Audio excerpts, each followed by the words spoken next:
think it reinforced the research that I did on my book that Jeffrey Epstein has always viewed himself as smarter than everybody else, and he also has collected people all along the way, particularly over the 2 decades through his trafficking.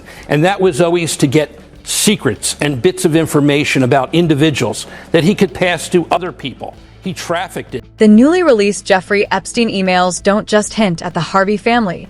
They mention Marjorie Harvey in ways that have raised eyebrows, placing her name among the many high-profile figures being talked about. All of this is happening at the same time rumors are spreading about tension in her marriage to Steve Harvey, including talk of a possible major split. By late 2025, 3 storylines were coming together. Congress finally opened access to Epstein's old email records. Steve Harvey's long-running media empire, built largely around giving relationship advice, was facing new public scrutiny, and people close to the couple claimed Marjorie might be willing to testify about what she experienced, what she agreed to, and what pressures she faced during the peak of Steve's career. When House committees released more than 20,000 pages of Epstein-related emails in November 2025, most of the immediate attention went to the messages involving former President Trump and the White House. But entertainment lawyers say there were other references in those documents that caused serious concern among people familiar with the Harvey family in Atlanta. The emails, it is quite clear that Jeffrey Epstein had a wide, almost incalculably wide circle of associates, people who were celebrities, people who were either in foreign governments or leaders of foreign governments, business tycoons, and the like. From the beginning, it's important to understand that these emails are not a clean client list, and even members of Congress admit the material released this fall is incomplete, confusing, and being used for political purposes. In mid-November 2025, Democrats on the House Oversight Committee shared a selected batch of Epstein emails, focusing on messages in which Epstein described Donald Trump as borderline insane and suggested Trump was aware of the misconduct involving underage girls. Within hours, Republicans responded by releasing more than 20,000 additional pages, saying their release was meant to challenge the Democrats' narrative and show the fuller context. Inside that larger release, according to legal sources involved in preparing for high-profile divorce cases, were 2011 exchanges between Epstein and Ghislaine Maxwell. These messages, based on their wording, timing, and the parts that remain blacked out, have reportedly been noted in private memos by attorneys working on several major marital matters, including the Harvey case. These attorneys have not spoken publicly, but they are the ones saying that a name, or something very close to one, resembles Marjorie Harvey's and appears again in confidential family court documents. Interview is and never was part of the Epstein files. She was sentenced in 2025. This was an interview by Trump's lawyer to protect Trump from the fallout about the Epstein files. What this really is nothing but a sketchy PR stunt by the Department of Justice. And we have seen this movie before. The Maxwell interview is to the Epstein files what the Barr letter was to the Mueller investigation. April 2011, Epstein was already a convicted offender working through what many later called his sweetheart deal, yet he was still emailing Ghislaine Maxwell in a casual, almost sloppy tone. Experts who reviewed the messages say the typos and informal language suggest he never imagined these emails would one day be read in front of Congress. One partially redacted message from that period mentions a woman spending extended time at his home with a man who would eventually become president. Maxwell's reply, according to linguists, sounds more like routine acknowledgement than surprise. On its own, that exchange has nothing to do with the Harvey family. What has drawn attention in 2025, however, is that the email's timestamp and header reportedly match elements appearing in recent discovery requests filed in a major entertainment industry divorce case. Sources involved in that legal work won't confirm any names, but when they describe a Southern woman who later became part of a high-profile motivational couple, many observers say it's not hard to guess who they're referring to. Jump ahead to early 2019, when Epstein was still alive and writing to journalist Michael Wolff about Donald Trump's first term. In those emails, he complained about political allies turning on each other and about financial disclosures he believed were damaging. Another newly released message from that same year contains a line suggesting Trump knew about the girls, along with a remark about Maxwell being told to stop using certain language. Democrats highlighted that sentence in November as evidence of prior knowledge, while Republicans quickly released more documents they said showed the full context. For Washington, this debate is largely about political blame. But for Steve and Marjorie Harvey, the issue is different. All of these messages come from records pulled from Epstein's estate, and legal insiders say those same estate archives are what one side in the Harvey divorce is now trying to access through subpoenas. Not to revisit the Epstein case itself, they say, but to argue a broader pattern, that influential men often relied on quiet agreements, private travel, and unspoken arrangements to limit the fallout from their private lives. Now, I'm a Christian, but I ain't that good a Christian. All of this was unfolding behind closed doors, and in congressional back and forth, Steve Harvey kept working through 2023 and 2024. He stayed on stage, on TV, and online, continuing to present himself as a man who had learned from past mistakes, someone who had been through 2 divorces, had grown from them, and now stood proudly in what he described as a solid, final marriage, in August 2023, when online chatter erupted claiming Marjorie had been unfaithful and was pushing for a massive payout. Steve addressed a packed business event in Atlanta. He dismissed the stories as nonsense and told the audience he didn't have time for rumor mills. Around that same period, Marjorie shared a link to a religious blog titled How to Handle Being Lied About, positioning herself as someone dealing with false accusations rather than causing any harm. Publicly, they promoted unity, faith, and strong family values. Privately, though, people familiar with the situation say attorneys on both sides were already gathering emails, messages, and other digital records that could be used if the marriage truly broke down. That's where the reported link to Epstein's emails stops being just internet speculation. According to sources involved in the negotiations, Marjorie's team has quietly looked into whether any of the Epstein estate documents now held by Congress or federal agencies overlap with travel, social circles, or events connected to her life before or after marrying Steve in 2007. It's worth remembering that Marjorie's earlier life has been discussed publicly for years. Her first husband, Jim Townsend, served decades in federal prison for attempting to buy a large quantity of illegal drugs before receiving a presidential pardon. Her second husband, Donnell Woods, has also been tied in media reports to major trafficking activity. These past relationships have long shaped public interest in her story, and now, insiders say, they're part of the background being revisited as both legal teams prepare for what could become a high-stakes split. I'd say that Steve Harvey was in a perfect position to help me get clemency. I wouldn't have to go through what I went through, but God's hand. When past reports in 2017 and again in 2023 brought renewed attention to those older cases, Jim Townsend publicly claimed that investigators once had enough information to pressure Marjorie and that he agreed to certain terms to keep her name out of formal charges. Now, in 2025, attorneys are asking a broader question. Could the same federal systems that handled Epstein's estate records also contain remnants of those earlier investigations? Legal insiders say this isn't about proving guilt or innocence. Instead, they're trying to understand how that history might shape the current narrative, whether it paints Marjorie as someone caught up in the actions of men who operated in the shadows, as an active participant, or as someone whose role falls somewhere in between. He took my Winton from me. He turned my son against me. For Steve Harvey, the situation is about much more than dividing property or deciding who gets certain checks from long-running shows. His public image today is built on messages about loyalty, wisdom, and understanding relationships, themes he has repeated in books, interviews, and motivational tours.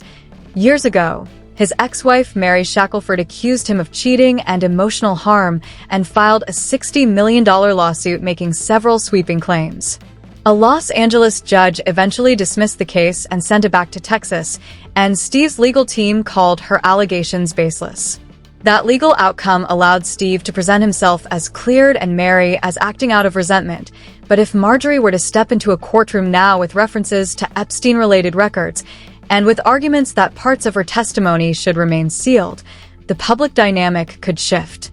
The man who once brushed off online gossip during InvestFest might suddenly look like someone fighting to keep the most sensitive parts of his private life locked away. Industry insiders say that's why there are quiet discussions about subpoenas focused on Epstein's estate and any overlapping travel logs, guest lists, or restricted correspondence that could place well-known names in unusual situations.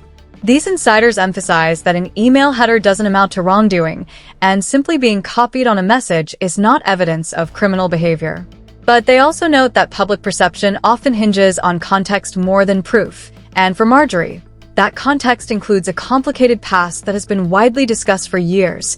2 previous marriages tied in media reports to large-scale drug networks, a daughter who later moved in high-end social circles connected to a music mogul now serving time for coercive conduct, and a husband who met with Donald Trump at Trump Tower in 2017, a meeting that drew criticism at the time. When Epstein's name shows up anywhere near that backdrop, even indirectly, many observers are quick to assume the worst, regardless of what the evidence does or does not show. Yeah, you got to understand, she's not going to be speaking on none of that because her whole thing is to hide her past. If the reports are true that Steve Harvey's team has been working privately to prevent Marjorie from giving a full deposition, one that could touch on any of these issues, then what happened on November 12, 2025, carries far more weight than a routine website update. This divorce, according to people close to the situation, isn't about a relationship falling apart. It's about control, bargaining power, and who walks away with the upper hand. Sources say that once Marjorie's legal team began digging through financial records and old agreements, they uncovered items Steve never expected to face in a courtroom. Transactions, legal risks, and behind-the-scenes efforts to tidy up problems that now look far more significant when every dollar and document becomes part of a negotiation strategy. Steve has been through public legal battles before. Back in 2017, his ex-wife Mary Shackelford filed a civil suit accusing him of emotional and financial harm and claimed her life had been destroyed. She sought more than $60 million.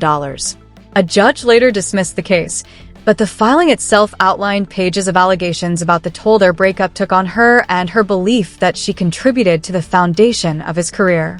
For years, Steve's team portrayed that lawsuit as a baseless attempt by an angry ex-spouse. But now, with Marjorie reportedly pursuing more than $200 million, that earlier claim doesn't look like an outlier. To some insiders, it resembles the first warning sign, a fight Steve managed to avoid then, but may not be able to sidestep this time. And so she called me, and she just went off on me. People familiar with Steve Harvey's business world say his financial picture has been much more complicated than the upbeat stories he shares on stage. In 2024, entertainment accountants quietly noted a wave of fast sell-offs and low-profile transfers. Some properties shifted into trusts. Certain production assets were reorganized.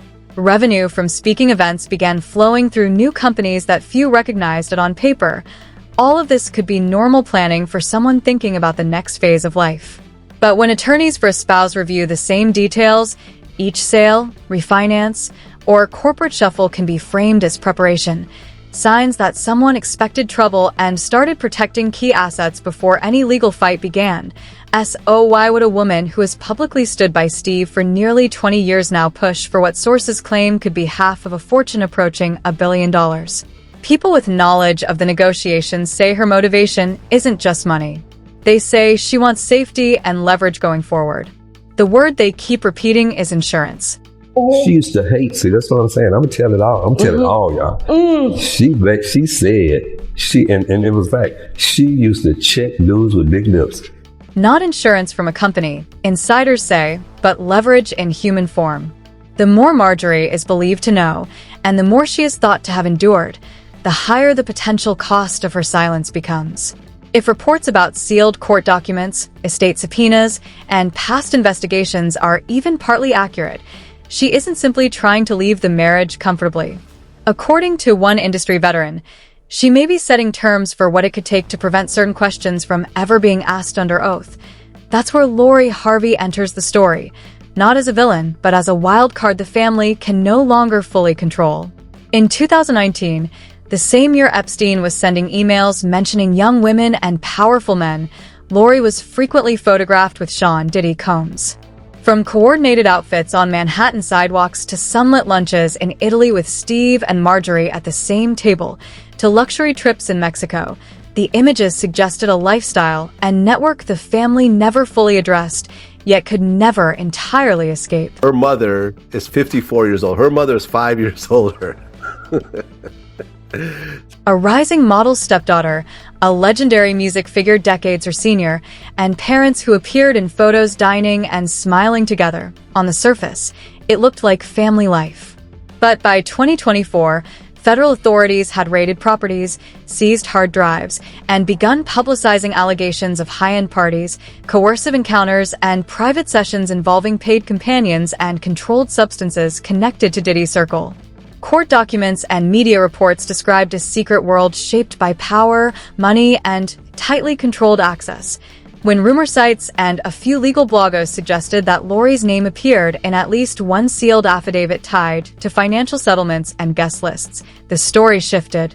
What had once seemed like glamorous summer outings in 2019 now took on a darker undertone, appearing to some observers as potential pieces of a far more serious set of investigations.